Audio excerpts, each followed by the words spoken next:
Welcome and hello everyone. I'm Lisa Russ-Spar. I'm the founder and director of the area program in poetry writing of the Department of English of the University of Virginia. Today is April 22nd, 2020. A week from today, the 7 students graduating from the area program in poetry writing would have been meeting at Jefferson Hall to celebrate their time here with a reading and with sushi and champagne and friends, family, mentors, faculty. Obviously, we can't do that this year. So instead, with the help of Professor Jeb Livingood, we've created a video. The rising fourth years, the current third years, will be introducing the fourth years who will then read 1 or 2 of their poems for you. I hope you enjoy the video. I know I will, and I hope that everyone keeps well. Hi everyone, my name is Emma Karnes and I'm a rising fourth year in the area program of poetry writing. First I just want to quickly thank all of our peers and faculty members for making this a special occasion and give some extra love to our fourth years. So today I have the pleasure of introducing Aline Dolin, who is a poet and friend who's influenced me immensely over the past 4 semesters that we've shared a workshop.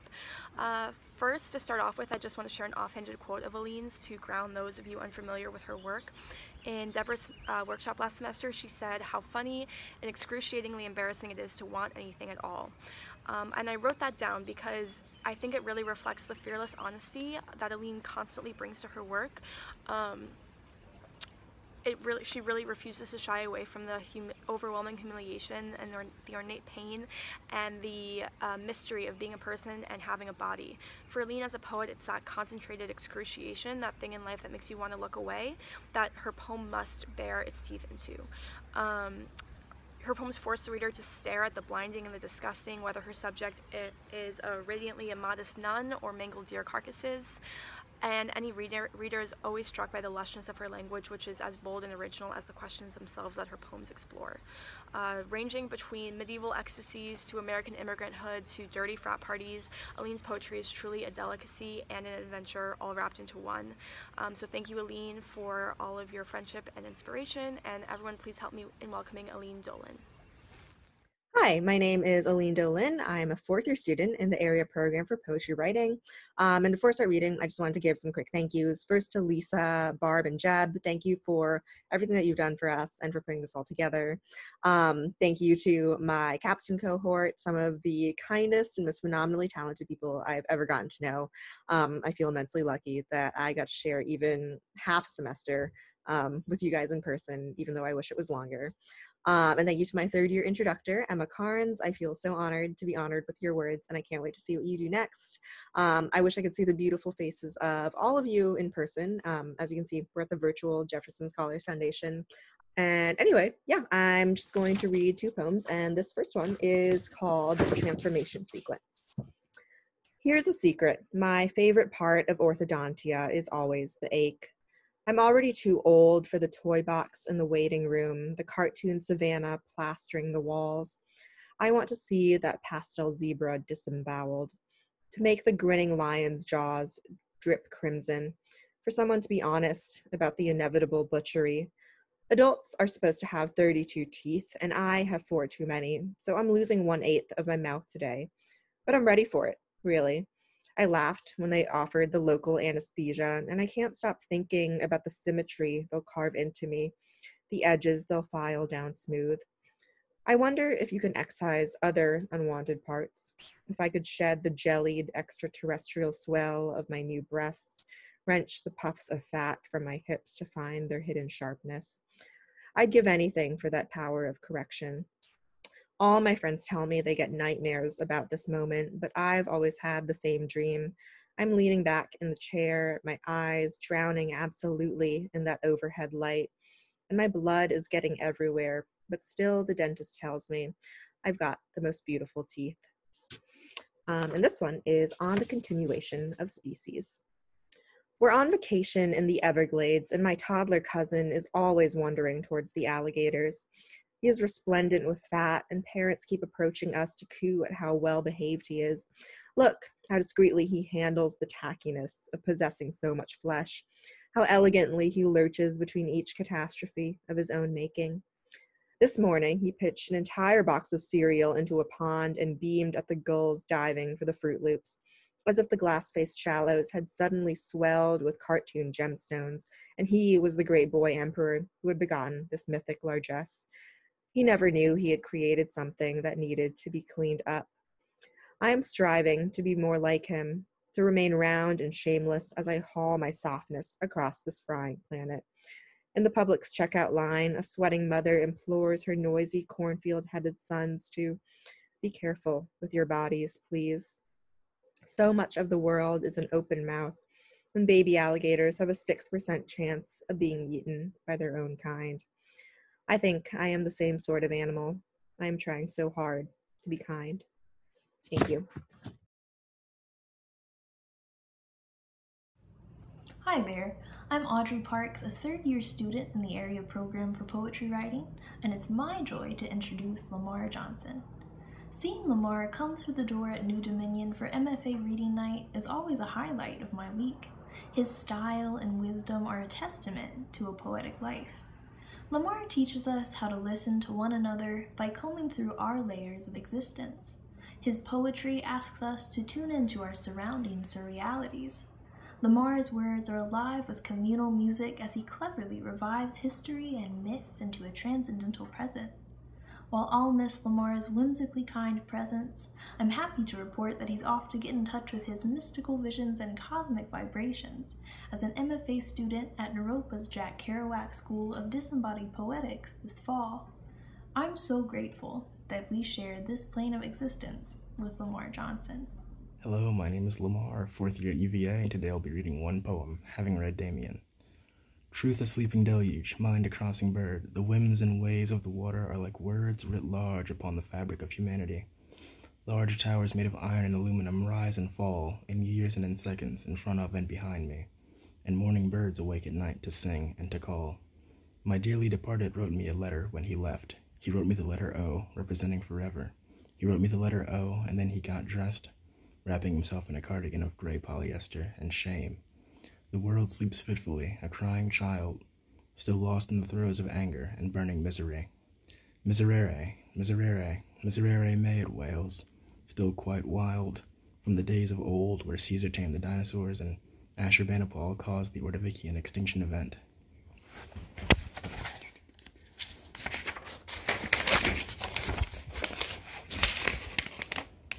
It rocks shut tight gravity, locking it up. Seen only now in atomic pictures, 1,000,000 times blown up. Stories once told loud when it was still speaking to us, hollow out with the passage of time as love absent lust. The big pictures remain, lost in wood or caverns, hidden also at the bottom of taverns, slumped over in a house that desperation built, face planting in a Guinness Ocean's bottom, tasting silt and shame. Truth a passing fancy, mind dazed and confused. It's impossible to heal when a man's ego is bruised. Words like earth rise up heartily, like bemused blackbirds, flying from a nest of filth and shame. Abraxas approaching, coming in the name. Hi everyone, my name is Nan, and I am a third-year student in the area program in poetry writing. Today I have the opportunity of introducing Phoebe Schuyler, someone that I have admired ever since I met her in early high school.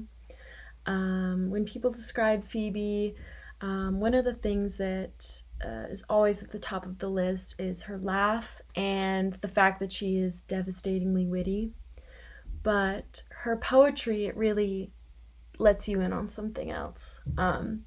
The gleaming Phoebe that we all recognize gives it its form, but beneath it there is just this brilliant young woman who is quietly weaving it all together, and she is so poised and insightful with a fiery voice that brings life to her writing. So we're just so lucky to be able to listen to her today. Hey everyone, my name is Phoebe Schuyler. I'm a 4th year in the area program, and I just want to start out by giving some thanks to the people who deserve it. Thank you, Nan, for the introduction, which I'm sure was lovely.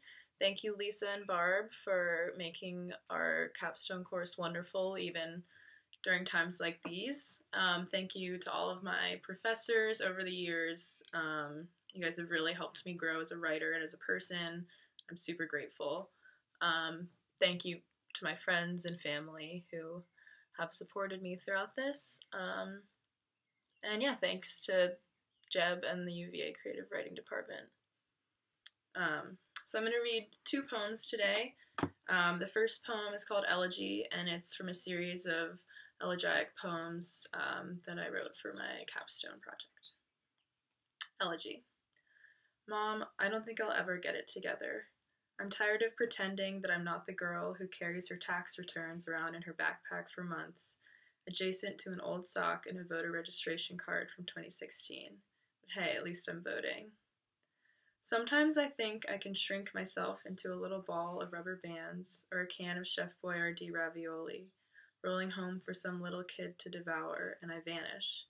I want to vanish like the evaporating power of my voice when I'm spoken to. I want to paint my life a bird in watercolor, made alive by water and dye, and I'm 22 years old, but in your world I'm 17 forever. Mom, I don't think I'll ever get over this, over losing a world where you brush my hair and cook us black-eyed peas and collard greens. I don't think I'll ever let go of the taste of salt, the beige-colored words, the aftermath of a lazy summer filled with dinner time, the sun setting on all of the ways you loved. The next poem I'm going to read is sort of an imitation poem from a book of poetry by Lauren Haldeman that's called Instead of Dying, and it's untitled. Instead of dying, you buy a yellow Mini Cooper, and we drive across the Atlantic all the way to Italy. You say that the Amalfi Coast looks smaller than you'd expected. Later you pinch the sky between your thumbnail and your pointer finger, and you ask me if I still believe in the man in the moon. I do. You breathe a sigh of relief that you can't get work emails on your phone, and we drink all the Chardonnay the world has to offer, the kind that we never got to drink because I was 17 and you were dying. Is it supposed to taste oaky or something? You snort laugh as you twirl your risotto with your spoon, and we laugh and join hands and plunder off the cliffs into the darkening sea, a world that we can create, the kind that won't be taken from us. Thank you, everyone.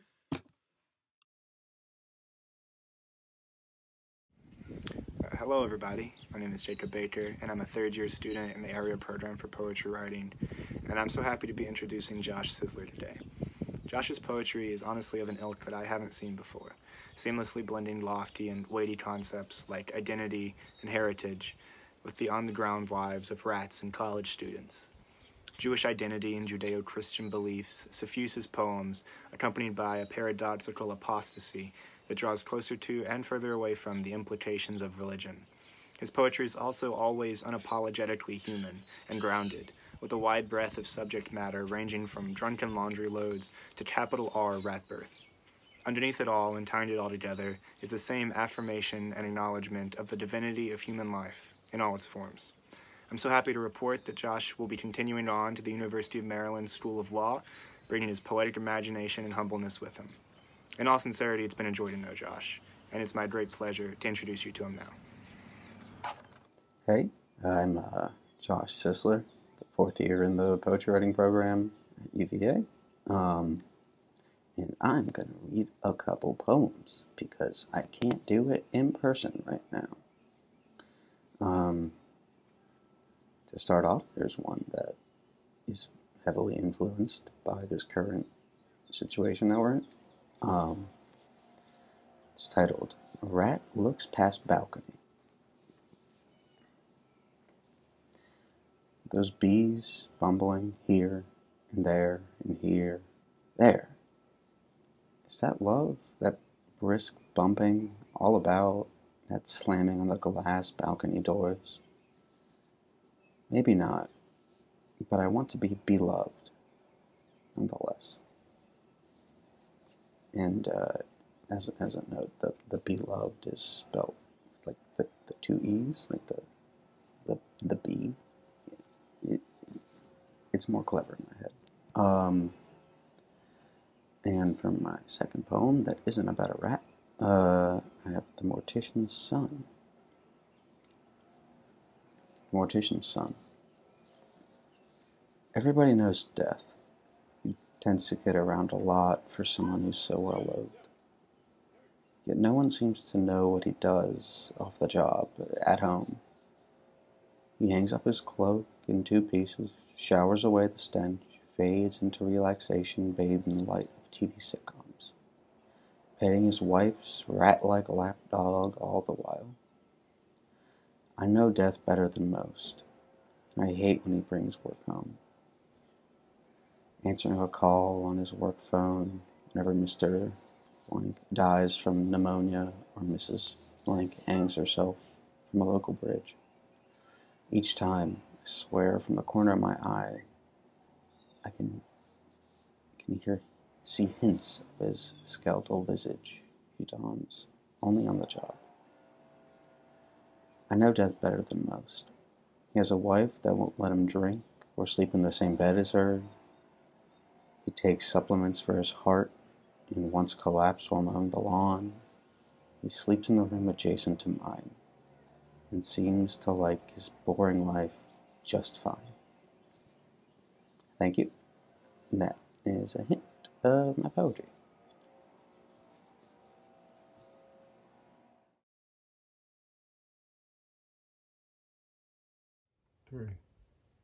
Hey, my name's Kasey, and I'm a 3rd year in the Appw.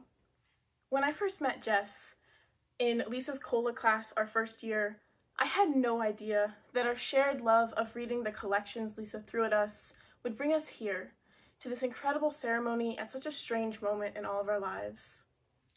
Much like her personality, Jess's poetry is deeply inquisitive, evocative, a bit disorganized in the amazingly intentional way, and downright phenomenal.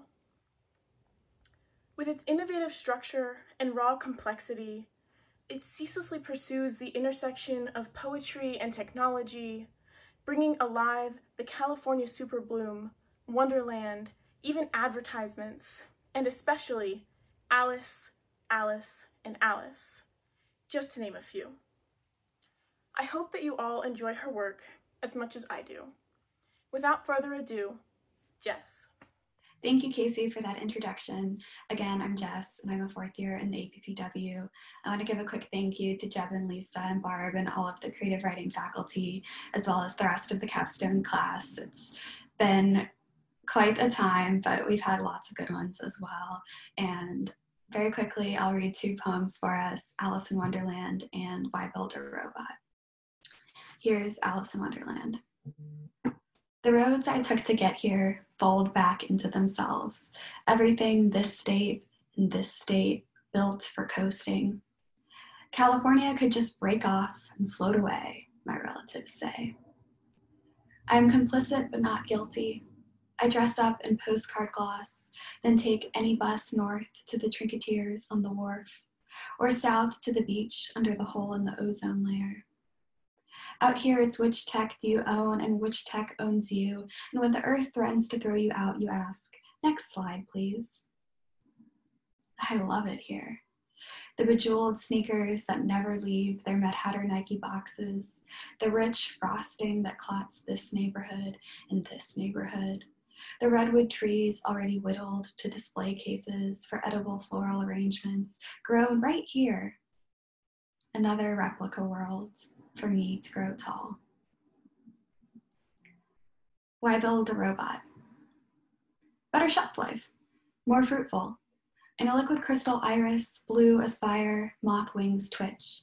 A blue light filter and a night's entertainment. Eyes of hazelwood refuse you this. First rule of animation, mistake of man.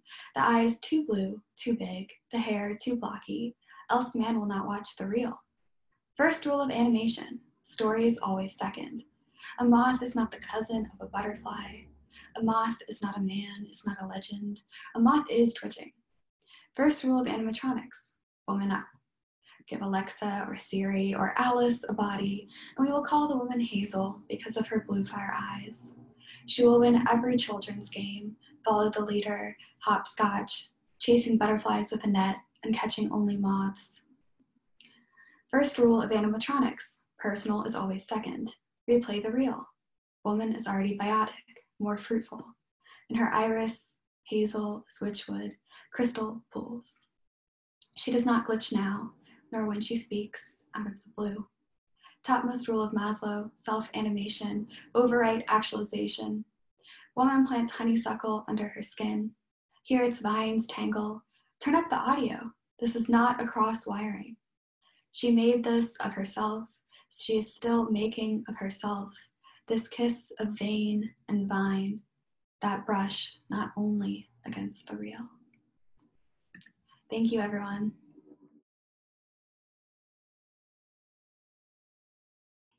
My name is KG, and I am a third year in the APBW, and I am so fortunate to have met the sweet and ethereal soul that is Maggie Weaver this year. Her poetry explores a convergence of the natural world and our human social world in ways that sometimes feel like fables. The language of biology seems essential to her work and turns any regular interaction on its head, and yet they still retain this magical quality that I can't quite describe. Maggie writes surprising and cleverly calculated poems, which I'm kind of in awe of, but mostly I'm just really glad I get to call her my friend. Hi, I'm Maggie. I'm a fourth year in the APPW, and I just wanted to say thank you to KG for that wonderful introduction, to Lisa for being Lisa, to my mentor Hannah, and to all of my capstone classmates. I'm going to start with a poem called Morsels of a Walk. A raw place, tufts of a breeze gently nibbling my bones. Feel the grass, soggy autumnal rug edged in green fringe.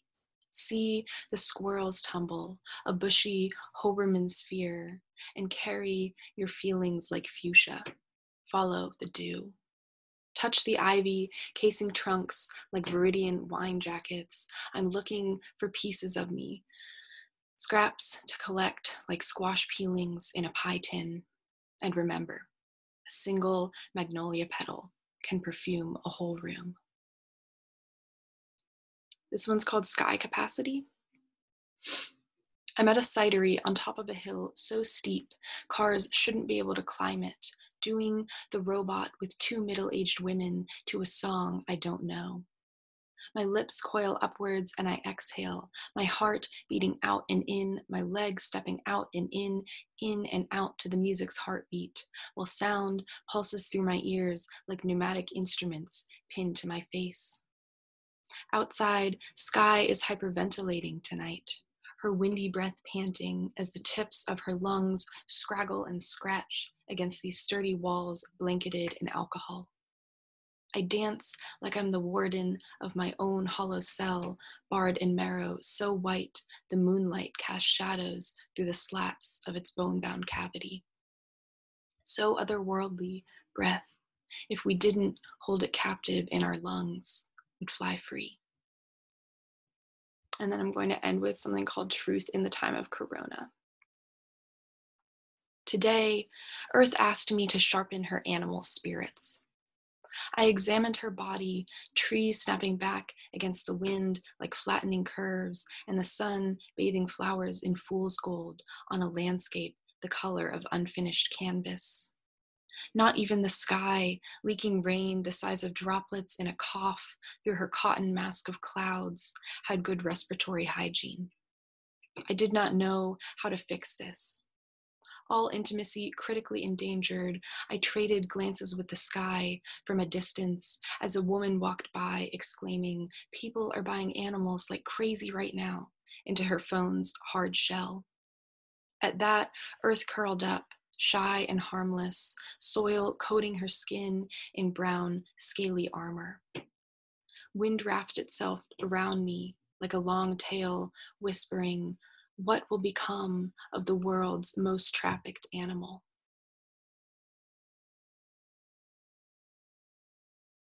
Hello, I'm Skylar Wampler, a third year in the area program for poetry writing, and it's my honor to introduce Noelle Zorzi. I'm honestly in awe of the intimacy and deep understanding with which Noelle's poetry takes on the world. Reading her manuscript, I found myself completely immersed in a universe that encompasses everything from the frivolous nature of ripped jeans on Instagram to a deep-seated gratitude for the very core of what makes us human. Noelle effortlessly illustrates the frustration of being a human in a body, demonstrating an intricate understanding of voices of all ages. It is clear to me that the Curry School, where Noelle will be pursuing her Master's of Teaching, has gained not only a passionate and intelligent individual, but a spirit that can truly empathize with the eager and vivacious nature of her students. Noelle's poetry clearly illustrates a speaker that, despite hardship, pursues playfulness, beauty, and love in all things. Reading this manuscript was an honor and was a much-needed reminder of what we all have to be grateful for, and why it is important to play, love, and laugh every day. It is my absolute pleasure to introduce to you Noelle Zorzi. Hi, my name is Noelle. I'm a fourth year in the APPW program, and I'd like to thank Skylar for the introduction, Lisa, the English department faculty, and all my classmates. I'll be reading 2 poems from my capstone today. It's titled Unruly. The first poem I'll be reading is called They Say I'm Fully Healed, But. They say I'm fully healed, but because there is a new throb in my side, I start to worry. I know it is simply a weak muscle, but I cannot get it out of my mind. I cannot get it out of my mind waking up with a dark tube in my neck and no sensation on my right side. And 6.5 months is surely enough time for a full repair, especially when I'm 10 checks deep in physical therapy. But my mind will not forget. It will not leave behind the fright and the shock of a scattered deck of cards on the floor, and I cannot find a rubber band to collect them in my hand. I cannot find my hands at all in the wreck of my mind. So help me find the one who assigned this hand to me, because they are not very kind. And when I take a peek of my cards in the dark, they say, "Last time, the doctors were blind." And I cannot get that out of my mind for next time. The second poem is called If an Angel Was a House Pet. If an angel was a house pet, God would be waiting at the local animal shelter, holding the leather leash for me to take home. Next to him, Angel's wings would wag, my eyes would glisten, and I would wave goodbye to God with a smile as I carried the food in a big plastic bag to my car. On the drive home, I'd glance in my rearview mirror every few seconds to see my angel in the backseat catching sun rays with her halo. Her white coat would sparkle in the light, her head out the window, mesmerizing us all between the green and red lights of city day traffic. But some would say her shining was too bright, her shape blurred out. What did her face look like? Thank you.